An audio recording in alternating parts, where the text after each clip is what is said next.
Wow! Super yummy, creamy, delicious naman ng ginataang mais ng aking friendship Kapitana Tita Incheck Pansiteria. Big shoutout, maraming salamat po. Ayan mga idol, order na po kayo. Sobrang sarap po talaga, promise. Uy, nandiyan na naman kayo. Yan, big shoutout. Napagod si Serong daw sa mga kong anik-anik. Naman niyo naman po ako ng aking pong friendship Kapitana Incheck. Maraming salamat po sa meriendang inyo pong pinadala kay Idol, kay Kuya.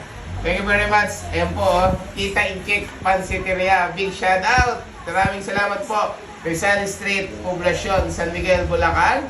Ayan, tingnan nyo na po ang napakasarap pong mga lutuin at mga pancit and everything. Naku, meron po siyang pinadala. Ito, ang dami po atang gata. Ayan, mga idol. Naku po, bilo-bilo. Ay, mais! Ginataang mais. Wow. Ayan, pwede po kayong umorder kay Tita Incheck Pansiteria. Ayan, 0928-517-1919. Po natin.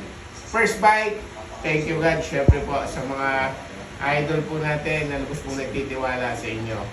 Thank you po talaga. Jumpak natin agad ito. Tignan natin.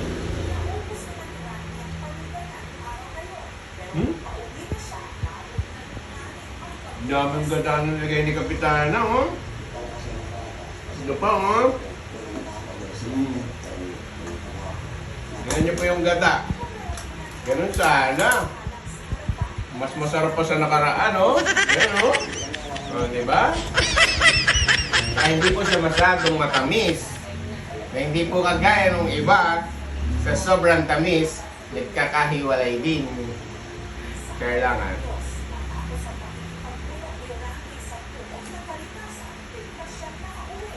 Ito. Nako! May cheese puto pa siya, puto cheese, Nako naman, matang.